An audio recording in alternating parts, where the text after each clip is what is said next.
The Earth was once the center of the universe. It was flat. Then it was round, and it circled the sun.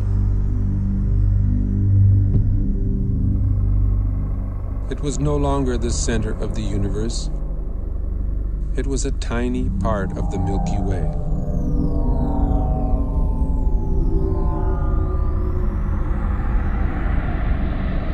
The Milky Way was the only galaxy, except it wasn't. It was only one of billions of galaxies floating in space without end.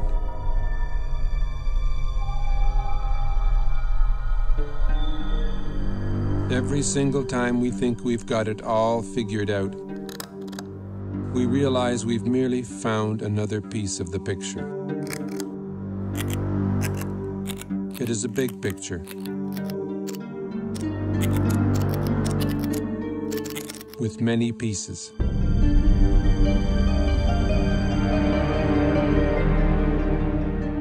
Sir Isaac Newton was the first to state the law of gravity.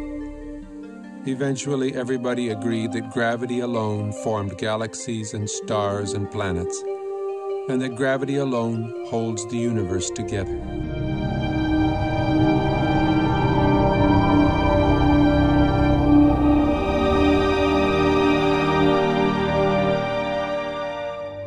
Then we discovered a force 1,000 billion times more powerful than gravity.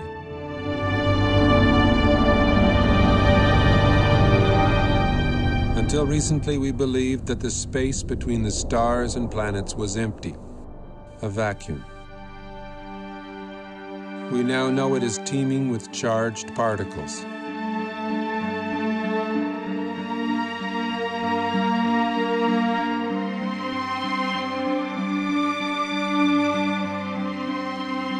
We see glowing electric filaments spanning millions of light years.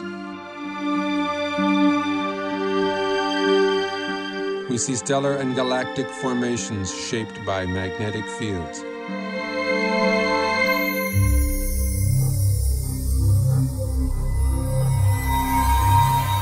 Only electric currents create magnetic fields.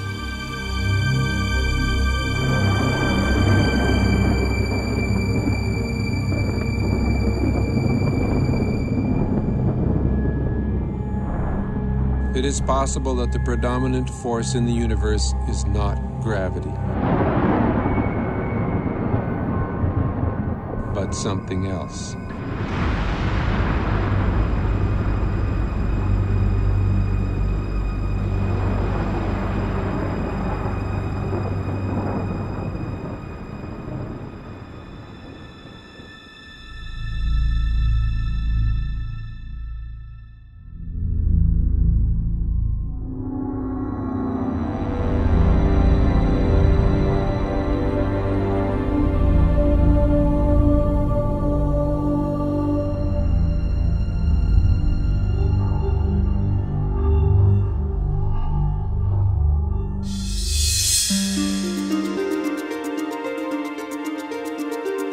Recent discoveries in space have amazed and perplexed astronomers.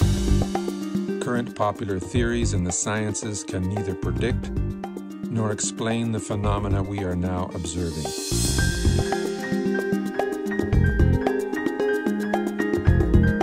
A new theory is being proposed. A theory which can both predict and explain the data coming back from deep space. Its implications are profound and affect all the scientific disciplines. It is in fact a synthesis of the disciplines. A synthesis which has already led to discoveries that link modern astronomy, leading-edge plasma physics, and ancient mythology.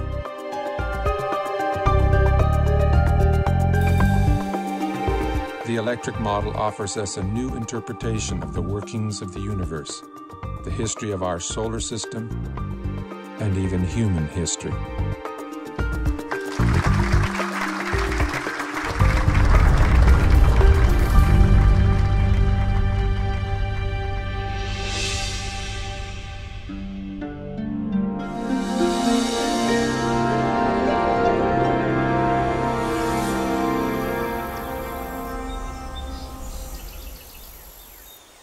The rise of science was a triumph over mythology, over magic and superstition. That's why the word science today implies reliability. The word myth means fiction, not true.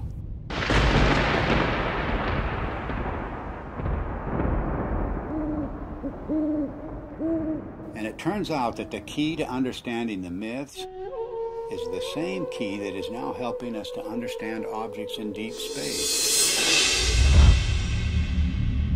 to understand the workings of the physical universe. That key is electricity. It was 33 years ago that I first began to wonder about these preposterous stories told around the world, what we call world mythology. What was it that provoked this incredible outpouring of human imagination just a few thousand years ago, just before the birth of the first civilizations? I came to a radical conclusion that the myths arose from extraordinary natural events. Our early ancestors witnessed things in the sky that are not seen today. The events were awe-inspiring, both beautiful and terrifying. So it shouldn't surprise us that the myths are so incomprehensible.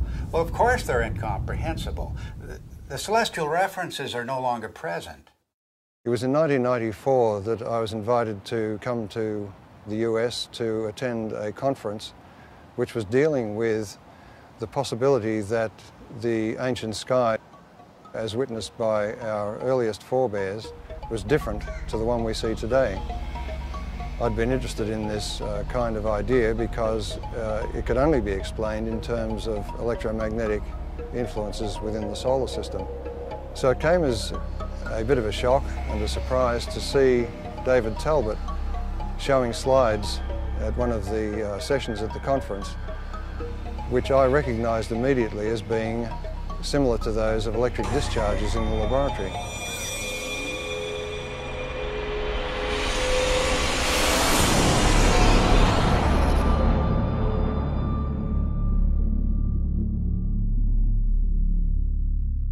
It was wonderful for me personally to come to my first Cronia meeting and hear Dave Talbot, and I still want to see some of those slides that he showed again and again and again that explained the White Crown of Egypt and the rest of these things that he showed us, all from mythology, all from thousands of years ago. These things clearly were seen by civilizations that never talked to each other from the far corners of the earth. It all just clicked together like a three-dimensional jigsaw puzzle in my mind.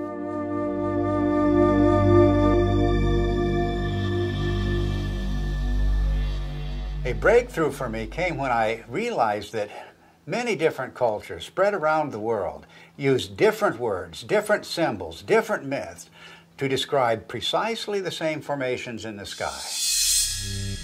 The Ouroboros, or celestial serpent biting its tail, for example, occurs on every habitable continent, but it has no ties to the world we now observe. Like all of the archetypes, it is part of an alien sky. A cosmic column rising to the center of the sky, holding aloft the wheel of heaven. And much more than a wheel, because this was the revolving cosmic temple, the city of the gods, the kingdom of heaven, always resting on the cosmic column. Then there's the image of the four rivers or pathways radiating from the center of the sky out to the boundary, the rim of the wheel. The simplest forms lead you invariably to the full story of world mythology. The hero's journey unfolds as the story of the wheel's axle. The mother goddess finds her identity in the star at the summit, the hub and spokes of the wheel.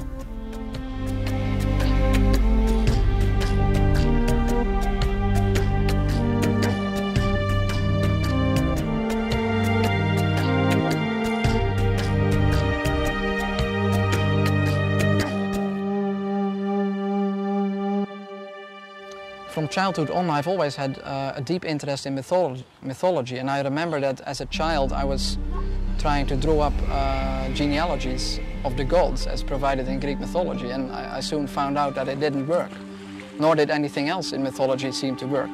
There was no singular fitting explanation that would make sense of these stories. So I basically laid this whole subject to rest, and I didn't look at it for many years. Until I came across the work by Dave Talbot and Everett Cochran mainly, whose articles were real eye-openers for me. And as soon as I began to read these articles, it became clear to me that we were really looking here at a very important key to the unlocking of myth. And the recent findings provided by plasma physics are capable of providing that key. Based on the results we have seen so far in Dr. Perret's investigations with petroglyphs, which he matched successfully to laboratory experiments involving plasma, it has now become crystal clear and I think undeniable that the morphology of plasma as it manifests itself both in the laboratory and in space can account successfully for the major themes in mythology. To find the true meaning of the myths, we follow a forensic approach. The purpose is to expose the points of agreement between the different cultures, because here at the level of the archetypes, everything is unified. There are no isolated themes of myth at the level of the substructure. This is like a holograph. Follow one archetype and its links to other archetypes, and you will find one story told around the world.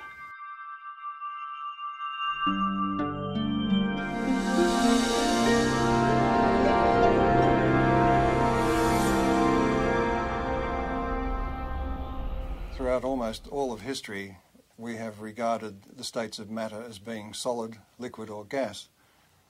But in the last century or so, we have found that there is a form of matter where the charged particles within atoms are separated to some degree or another, and that is known as a plasma.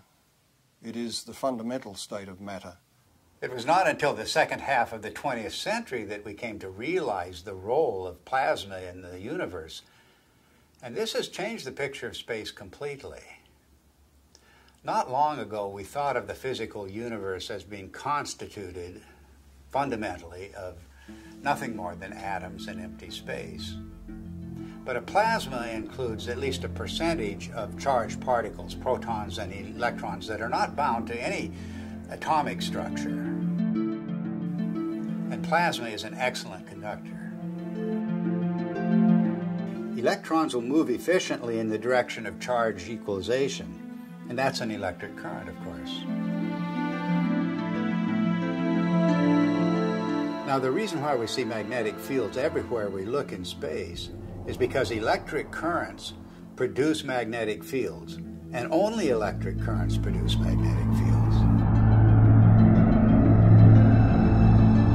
But astronomers working only with gravitational equations did not anticipate the discovery of pervasive magnetic fields in deep space.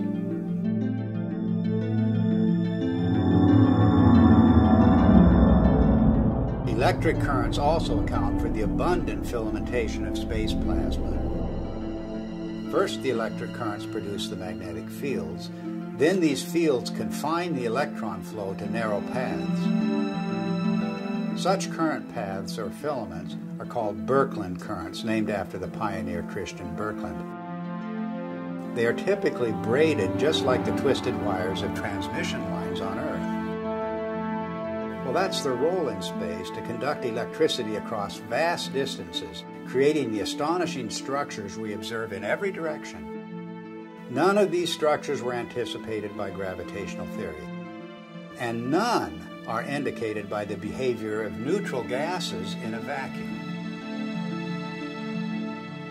In any theory of the universe, plasma is extremely important because it has been found since the space age that it makes up 99.99% of the visible universe. So our inexperience with it on the Earth's surface is rather crippling when it comes to trying to decide on a cosmology to explain the visible universe.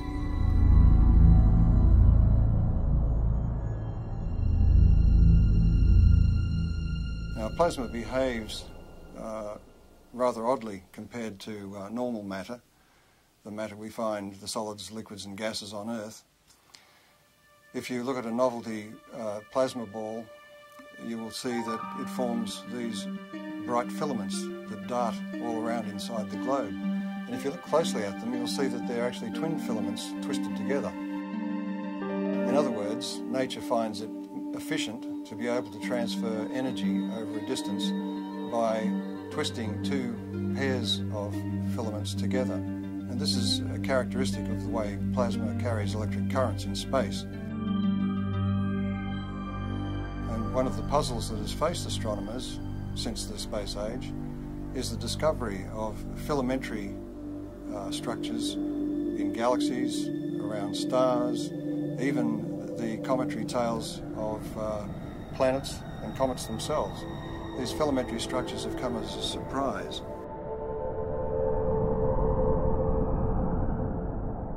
We now have plasma physicists who are doing important experiments in laboratories around the world, and one of the virtues of plasma experiments is that they can be scaled over an enormous number of magnitudes. In other words, a discharge phenomenon that may be seen in the laboratory that occupies only a few centimetres can be scaled up to the size of a galaxy, and you will see the same structures. Now, this introduces a new area into cosmology where we can do experiments on Earth which can verify our ideas, our theories about how the rest of the universe works. Some of the natural consequences of electrocosmology are the patterns that we see, both in the laboratory and in the sky. A very good example of this is the work of Dr. Anthony Peratt, who was a graduate student of the very famous Hannes Alfvén, who was really the father of electric cosmology. Peratt simulated on a supercomputer using just a cloud of electrical charges and a magnetic field, just using the laws of electrical science, not using anything to do with gravity. He simulated what looked like a spiral galaxy. And the interesting thing is that Peratt's spiral galaxy in the laboratory had exactly the same rotational properties as the real spiral galaxies that we see in the sky do.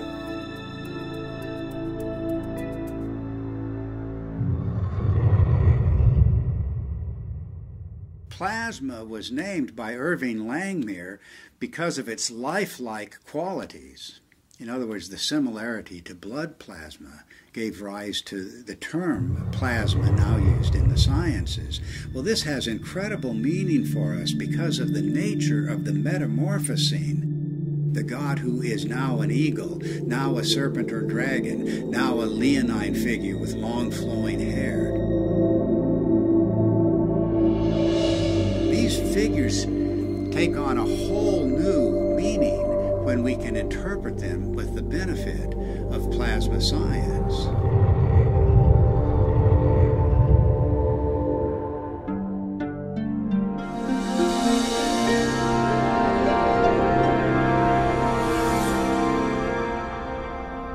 The new instrumentation that was developed in the space age expanded our ability to perceive things, perceive facts. We could now see things in the entire electromagnetic spectrum instead of just the narrow sliver of visible light. What you're seeing is the actual moment of deploy there when we take the switch to deploy, and it's so quiet. And we had sensors that were out in space. We were freed from the geocentric and anthropocentric order that had prevailed before.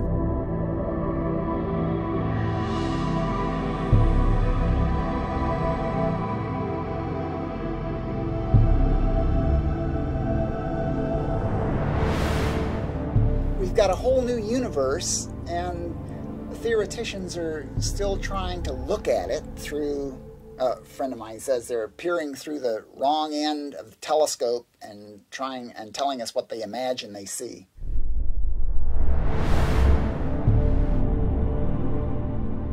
Modern cosmology gives us a rather disconnected view of the universe. In other words, we are separated star from star by vast distances.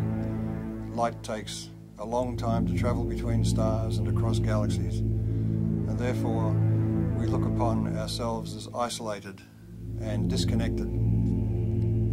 The electric universe takes a different view.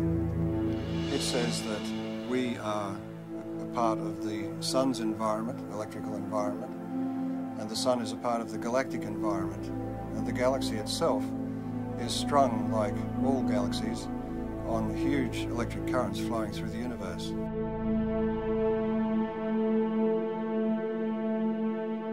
One of the typical questions that plasma cosmologists hear all the time is, how do you know what's out there in space? How do you know there's electricity out there in space? Is there energy out there in space? Why should we consider anything more than gravity?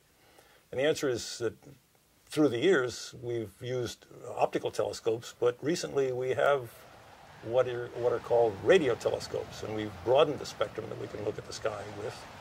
And those radio telescopes can measure electric currents and magnetic fields, and we can determine from those measurements the strength of the electric currents, the strength of the forces involved, and the amount of energy that's stored out there in space.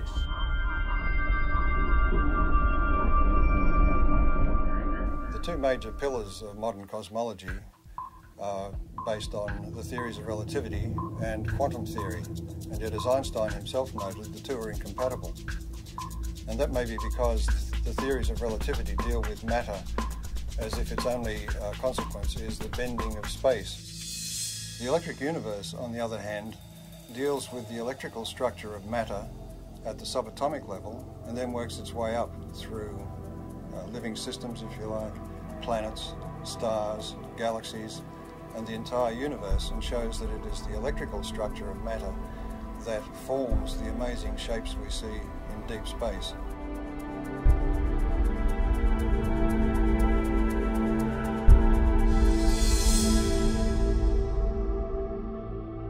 We can demonstrate the existence of these currents flowing between galaxies and between stars by the presence of the magnetic fields they generate. Magnetic fields are threaded through space at all dimensions, within the solar system, on the surface of the Sun, between stars, and within galaxies, and even between galaxies. Now, a magnetic field can only be generated by electric currents. So, in other words, to continue that magnetic field for any length of time requires that there be electrical power input into those magnetic fields. And that raises the whole question of where does this power come from?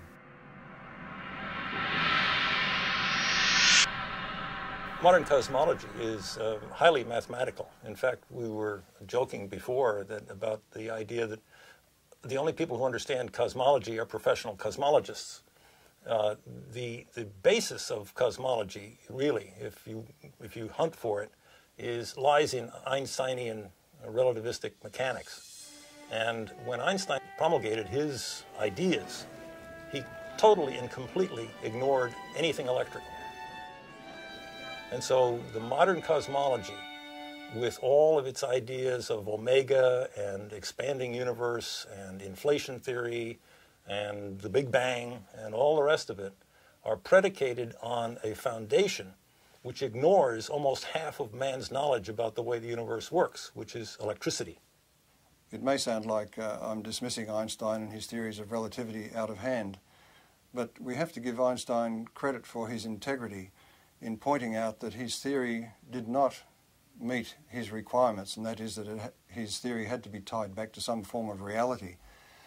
And there is no explanation as to why matter should curve space to give the effect of gravity. He felt that quantum theory, being a probabilistic theory, divorced cause and effect. And this is one of the things you cannot do in physics, is divorce cause and effect. Otherwise, you might as well give up and get a real job. But this is a puzzle that dogged Einstein through his later years, to the point that his followers tended to go off and use his geometrical explanations to conjure up things like black holes and neutron stars and so on, and the expansion of the universe and the Big Bang, without referring back to Einstein, who, with great integrity, said he wasn't satisfied with his explanation.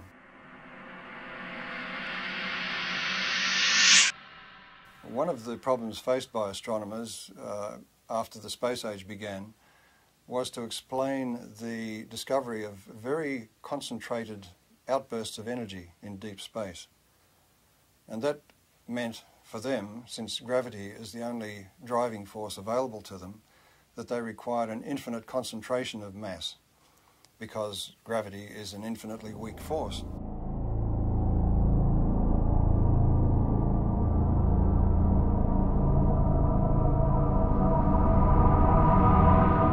The black hole, as Wheeler originally visualized it, sucked everything, including light, in, and so therefore it was invisible.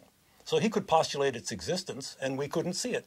And because we couldn't see it, we couldn't prove that it wasn't there.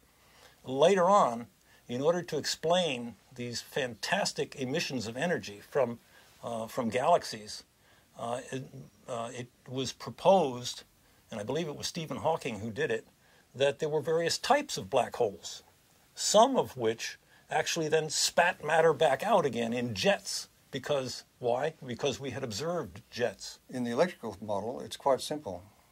If you think about it, the power that's expressed in your own home, in the heaters and the electric motors and the lighting and so on, is actually generated at a vast distance away from your house. In deep space, the same thing is true.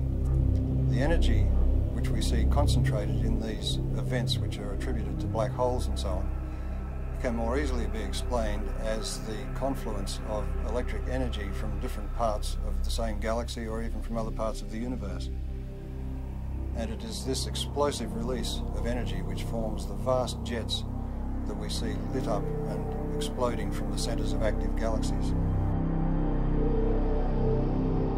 We also have observed double radio sources either side of galaxies. And that event was predicted by Hannes Alfvén, the founding father of modern electrical cosmology, and is still to this day unexplained by standard cosmology. One of the most interesting phenomena in the sky is the so-called pulsar. A pulsar is an object that is observed to put out pulses, both of light and radio activity, RF, in the RF spectrum. And those pulses are extremely rapid. They are something like milliseconds apart. So it's like a extremely fast strobe light. And thinking of a strobe light, astronomers immediately leapt to the lighthouse kind of analogy. Something that must be spinning around, a beam is going around, and it's going around so quickly that this thing goes flash, flash, flash. Well, once the repetition rate of the pulsars was observed to get up to in the millisecond range, that meant that this star that was putting out this beam of radiation would have had to be rotating at 300 times a second. And 300 times a second, we're talking about the speed of a dentist drill. So the astronomers decided, well, normal stars couldn't possibly rotate at that speed, and so they postulated the existence of what they called a neutron star. A neutron star is a star that is so dense that it holds together so well that it can indeed rotate at the speed of a dentist's drill. Well, the problem is that in nuclear chemistry, we know that you can't pack neutrons together that densely. They will all fly apart instantaneously. There's a principle called the island of stability in nuclear chemistry that absolutely prevents that.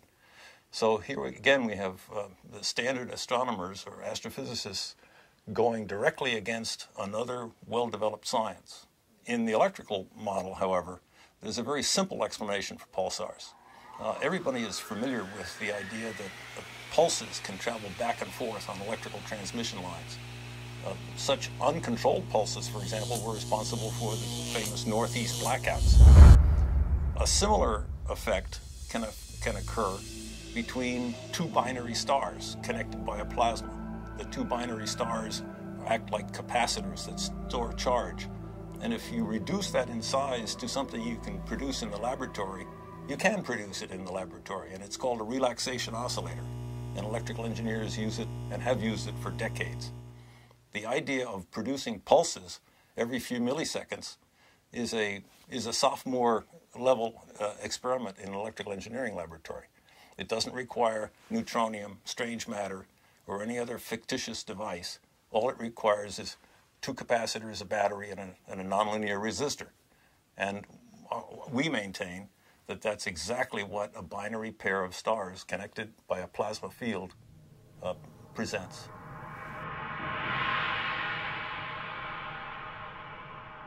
A typical ion in the solar wind, hydrogen nucleus, moving about 20 kilometers per second, which is relatively slow for the ions in the solar wind, in the magnetic field of the sun, experiences potentially magnetic forces that are something like 10 million times the strength of the gravitational force on that same ion from the sun. An interesting demonstration that illustrates very readily the relative strength of magnetic force and gravitational force is the simple idea of a ball bearing sitting on a wooden table. The entire mass of the Earth is pulling downward on that little ball bearing, and that's what prevents it from flying out into space. But a child can come along with a little horseshoe magnet and click, pick that ball bearing up instantly. The space age presents us with an interesting paradox. The technology of science is really quite extraordinary, and technology has taken us out into space, taken us to the moon, taken probes to distant planets, opened up whole new vistas in remote space with new telescopes and new ways of measuring what's happening in space. But the picture of theoretical science is much different.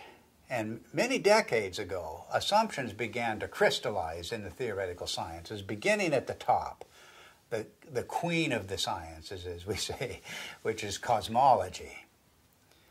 These theoretical assumptions have constrained all of the other theoretical sciences. Cosmology deals with the big picture questions, the first questions. How did the universe begin? What is it made of? How will it end? And so many popular theoretical constructs, from the Big Bang to string theory to dark matter and black holes, the formation of stars, formation of galaxies, all have arisen from assumptions first postulated by cosmologists. At the same time, these assumptions have defined boundaries for other theoretical sciences, working down from astronomy and astrophysics to the space sciences, solar theory, even Earth history, even human history, have all been confined by these boundaries established by the queen of the sciences, cosmology.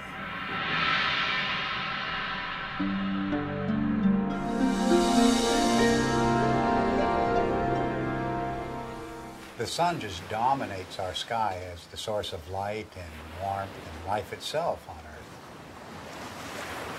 And this preeminence of the sun is so clear and obvious that it remains a mystery why virtually every ancient culture insisted that before the present sun, there was a quite different luminary ruling the sky. The central sun, the superior sun, the best sun, the motionless sun. And all of these cultures, whatever may be the meaning of these traditions, are insisting that the sky has changed.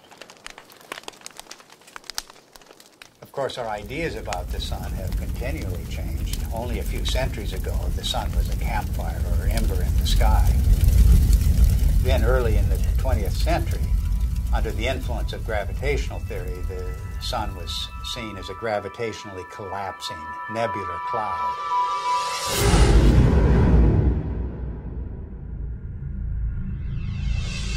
In the atomic age, astronomers began to visualize the sun in terms of a nuclear furnace hidden at its core. But now we're in the age of plasma science, with discoveries of the electric currents in space. And it's inconceivable that these discoveries would not change the picture of the sun again. Plasma cosmologists have been able to demonstrate experimentally and also in the supercomputer that galaxies are an electrical phenomenon, which raises the question about stars, and in particular our own sun, which is the closest star to the Earth, of course. Any theory of the sun has to explain how it could continue to burn for billions of years and also explain its present size. based on its known mass.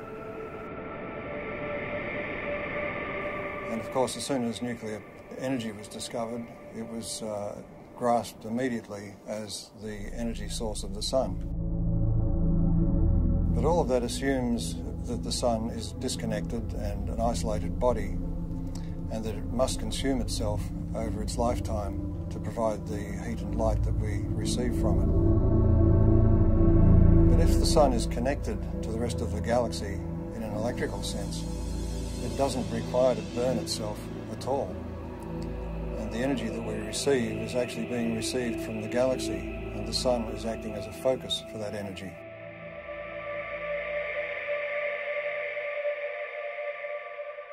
The sun is actually a fairly typical star. And so if we want to understand stars and cosmology, we really have to understand the sun. And the standard model of the sun, so-called, that astronomers are so very proud of these days, really doesn't explain very much about the sun. Why is there a corona in the first place? Everybody knows about the corona, the beautiful corona that we see during solar eclipses. Why is it there? It's clearly an electrical phenomenon.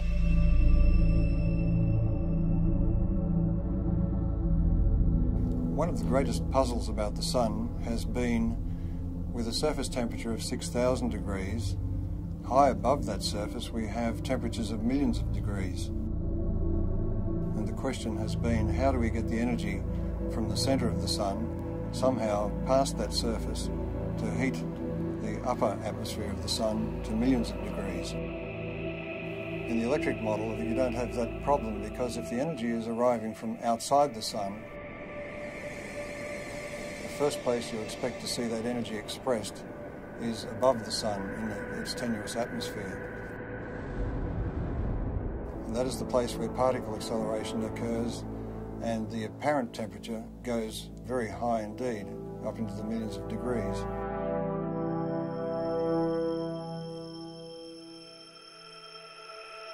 The fact that the particles in the solar wind accelerate, that is to say, increase their velocity with increasing distance away from the sun, the farther away they get, the faster they go.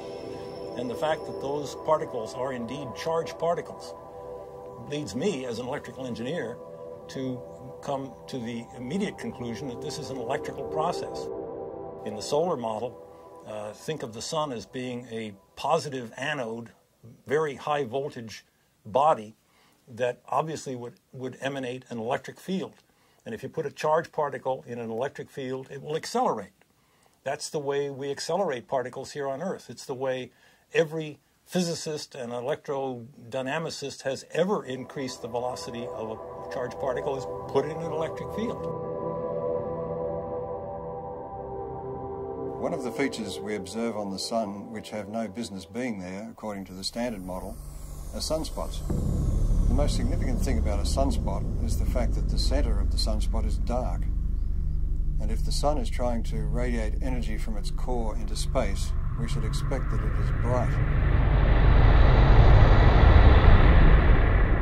And if you think about that umbra, that darkest place in the center of sunspots, that's the place where we can see deepest into the sun. And just consider the fact that at that point where we can really see down into the sun, that's the absolute coldest place that we are able to measure. If the center of the sun is really a nuclear fusion furnace, it should be the hottest because we're closest to the source, and it's not the case. You ask any astronomer, why are there sunspots? Why are the umbra dark? They will blame it on some sort of warped, twisted magnetic fields. They will say that it has to do with the solar dynamo, all of which lurk unseen like a big genie somewhere below the surface. These phenomena are only to be expected if the sun is electrical in nature. Astrophysicists make the claim that the solar fusion model has indeed been tested in the laboratory, and nothing really is further from the truth. Although each of the steps involved in the hydrogen to helium fusion reaction have indeed been verified experimentally, the overall experiment, the overall reaction, has never been produced in a continuous laboratory experiment. Continuous hydrogen to helium fusion has not been attained in the lab.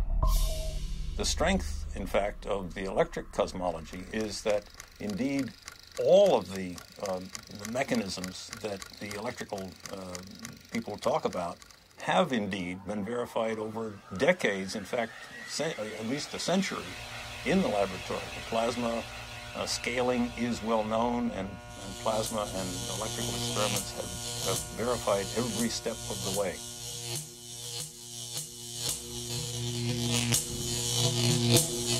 There are any number of observations that have ad hoc present explanations, but really have no explanation in the standard model, and are natural consequences of the electrical model. For example, heavy elements, the solar spectrum, the neutrino deficiency, the neutrino variability, solar atmosphere, differential rotation by latitude, differential rotation by depth, equatorial plasma torus, sunspots, sunspot migration, the sunspot penumbra, and the sunspot cycle itself. Magnetic field strength, the even magnetic field, helioseismology, the solar density, and the changing size. All of the observations that in that list are natural consequences of the electrical sun model. Standard astronomers tend to pass them off as being inconsequential difficulties that will eventually someday be solved. I maintain, and so do our colleagues here, that these are not inconsequential, but are rather death blows to the solar fusion model, because they are important. They're not secondary. They're primary falsifying observations for that failed nuclear fusion model. What I find so fascinating about the electric model of the sun is not just that it's a challenge to long-standing theory, but that it opens the door to the ancient world, to an electric sky. The electromagnetic phenomena that we now observe on the surface of the sun and in the vicinity of the sun are direct pointers backwards to the plasma formations that were seen above the ancient sky worshippers.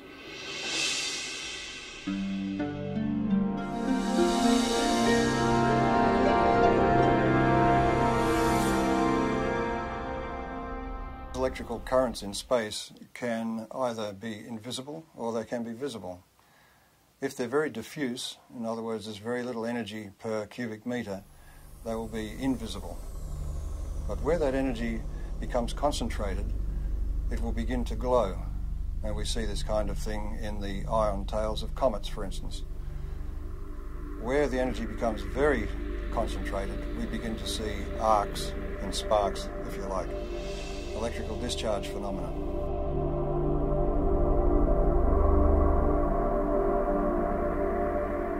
The standard theory of comets comes from the view that the solar system was formed from a rotating cloud of gas and dust, and that the planets, in some fashion as yet unexplained completely, formed from most of that gas and dust, but there were leftovers. And the leftovers are beyond sight, outside the solar system, in a hypothetical Oort cloud, as it's called. We have no observational evidence for such a cloud.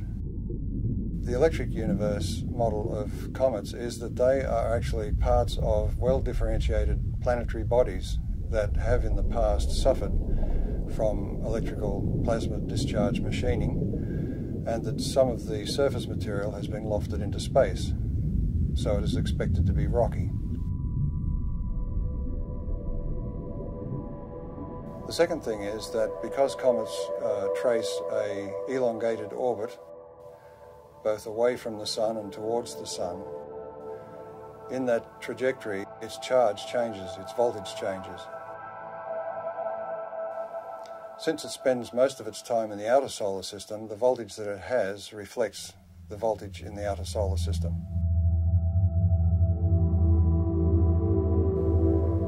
But as it hurtles towards the sun, as it enters towards the Earth's orbit, the voltage is changing rapidly, and the comet has to respond to that by beginning to discharge.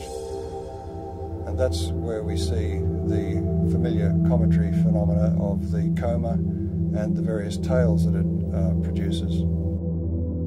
This creates a very distinct difference between the two models, the standard model of a comet, which is supposed to be dust and ice left over from the formation of the solar system, and the electrical model, which says that a comet is an electrical body which begins to discharge as it enters the inner solar system. Ever since we've begun to look at comets in close-up, and Halley was the first one that was observed by several spacecraft close-up, it was found to astronomers' surprise that the material coming off the comet was coming in discrete jets and seemed to be coming from what looked like circular areas on the crater. But the imagery wasn't sufficiently sharp to be able to tell exactly what was going on. This required the standard model to come up with an idea that maybe the surface of the comet is coated in black tarry substance or something which was preventing the material from just evaporating from the surface and forming jets as it burst through the surface. But when later images were looked at as we passed other comets, it was found, to astronomers' amazement, that they were seeing very sharp relief. It wasn't like a melted ice cream, it was looking like a piece of heavily cratered rock. Now this fits the electric model of the electrical discharge birth of such a body. In other words, there's very little distinction between an asteroid and a comet other than its orbit. It was in this context that I looked at Comet Tempel 1, which was chosen as the target for an impact. And the idea was that the impact would create a small crater which could then be photographed by the passing spacecraft, and we could determine whether the material was ice or dust or rock based on the size of the impact crater. It seemed to me that if this comet was a charged body, there would be several other effects that were unexpected. Principally, as a metal copper object approached the comet, there should be an electric discharge to that copper projectile. In other words, there would be an initial flash, and then there would be the impact itself. And the impact, I suggested, would be far more energetic than was expected, because it would tend to concentrate the electrical discharge in the area of the impact, and also it may change the nature of the jets nearby. So it was with great interest I awaited the results of the impact and watched it on television. Before the impact, the astronomers in the assembled control room were worried that they wouldn't see anything, that the impact would result in a very small puff of dust, and that would be the end of it. So when the impact occurred, they were surprised by two things. One was that there was an initial flash, followed by the main impact, which was so energetic that some of the sensors were almost swamped, and the passing spacecraft was unable to achieve its primary aim, which was to photograph the crater. A part of the surprising brightness of the dust released from the impact with Comet Tempel 1 was due to the fact that it was so intense and so widespread. And one of the initial findings was that it seems to be very finely divided dust. Now this is the same thing that was found at Comet Halley, and it was a surprise then, so it's rather surprising that they are surprised once more. The point is that an electrical discharge on the surface will release material, dusty material, very finely divided. It's a technique that's used in sputtering of metals onto, for instance, astronomical mirrors. So this production of very fine dust is to be expected in the electrical model. But in the standard model, you are asking ices to evaporate or to sublimate, and in doing so to drive off pre-existing dust grains. So there's no way that the dust can be finely divided. It will be in its pristine state. So the production of this great cloud of very fine dust is rather inexplicable in the standard model. The electrical model of comets was driven for several people by Velikovsky's challenge that the solar system had electromagnetic forces to be taken into account. And one of the early pioneers in addressing this issue of are comets an electrical phenomenon was Ralph Jurgens. When he proposed the electrical model of the Sun, it implied that all bodies in the solar system must have, to some degree, a cometary appearance or a cometary effect associated with them.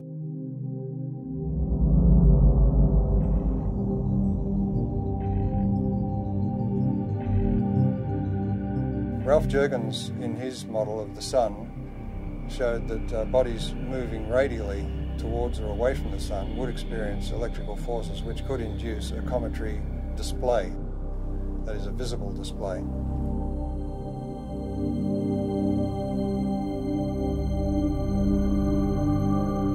Also working in later years with Ralph Jurgens was Dr. Earl Milton, and he made some predictions and statements about the impact of Comet Shoemaker-Levy 9 fragments with Jupiter.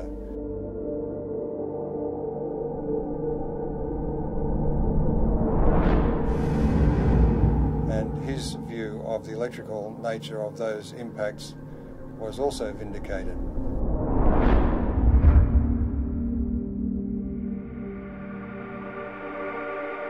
In the electrical model of the solar system, anybody moving away from or towards the Sun at any great rate, for example like a comet, will experience electrical effects which result in a cometary appearance, and that could apply to a planet. Now Velikovsky, in his research, found that Venus was described as a stupendous comet at some point in ancient times. So it was very gratifying for him to be able to announce at the conference in 1974 that astronomers had discovered what they called a cometary tail of Venus. Some years later, it was announced that it was discovered that stringy things were coming from Venus. And of course, this was confirmation to the electrical model because plasma currents flow in strings. This discovery of a cometary aspect of Venus raises the issue of the intense heat we find on Venus. That intense heat is not well explained at all by any idea that the planet is somehow a twin of the Earth's. It raises the distinct possibility that Venus has had a far more dynamic history than we've been taught.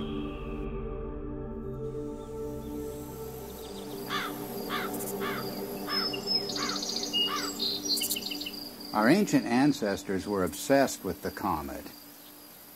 Let the slightest wisp of a comet appear in the sky and all of humanity was thrown into terror.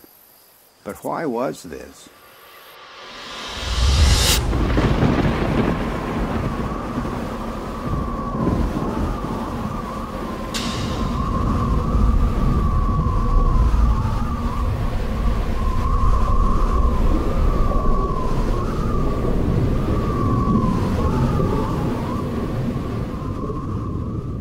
It was cosmic catastrophe that inspired the ancient words and phrases for the comet.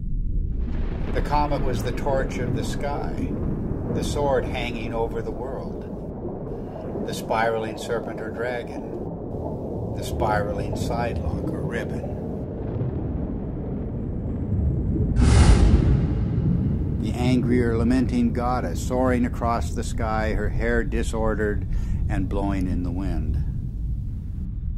Anyone exploring the roots of the ancient comet fears is going to run into the work of Immanuel Velikovsky, the controversial theorist who suggested that, well, there's a reason for the fears of comets around the world.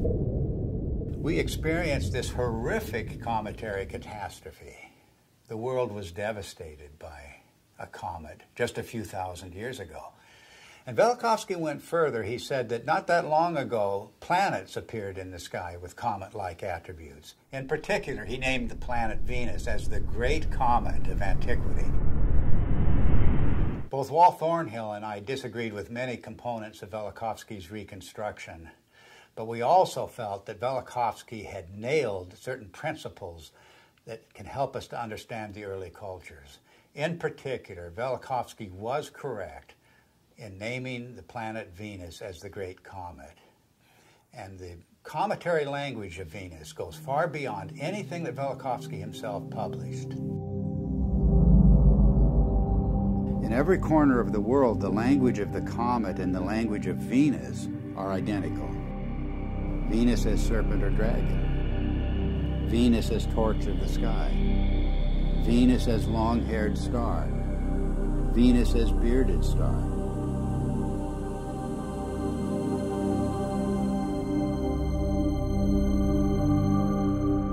The Sumerian goddess Inanna was identified as Venus. She was the Lady of Life. But in her terrible aspect, she became a dragon-like flame in the sky.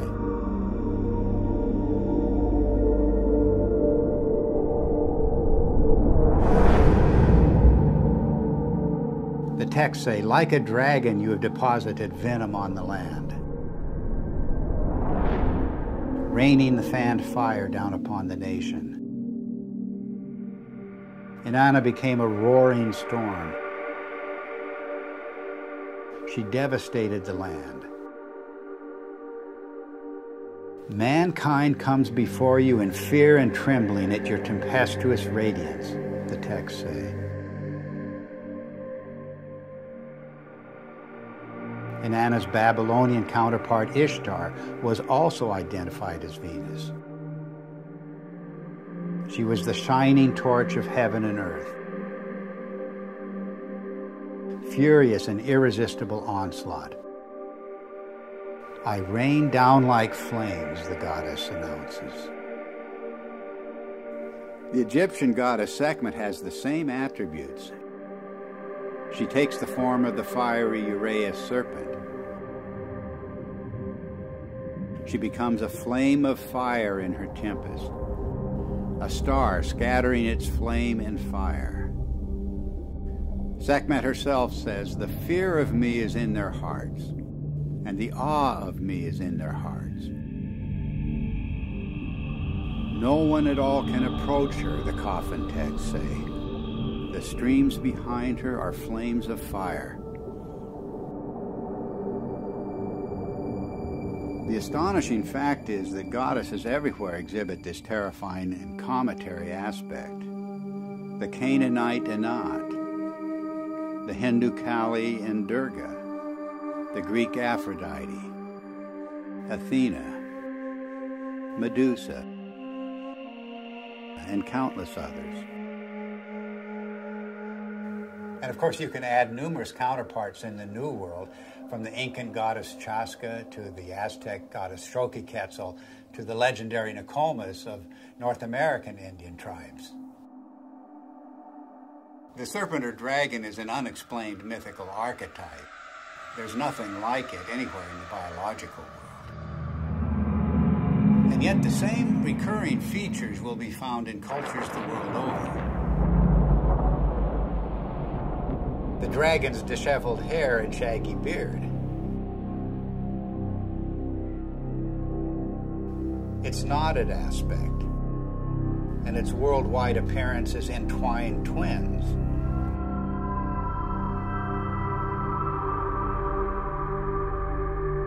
Its fiery or lightning-like emanations, and its effusive feathers. In all of the ancient serpent or dragon images, it's the luminous, filamentary, braided, spiraling, metamorphosing, and destructive aspects that stand out.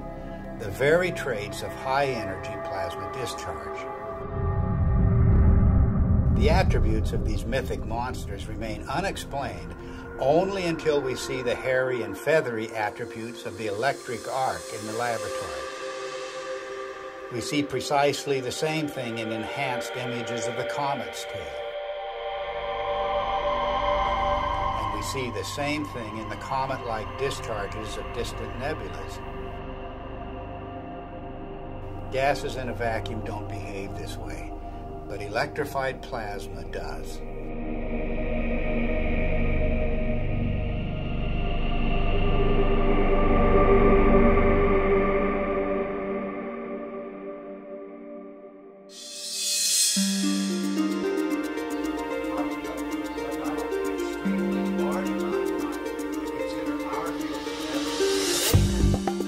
The recent discoveries about the comet have astonished astronomers. Extreme ultraviolet light, X-rays, supersonic jets, sharply etched surface relief, and cometary nuclei fragmenting explosively. No one expected such high-energy events.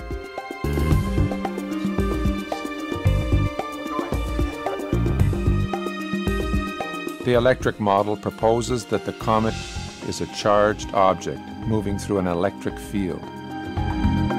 This would explain these phenomena. But what is creating the electric field?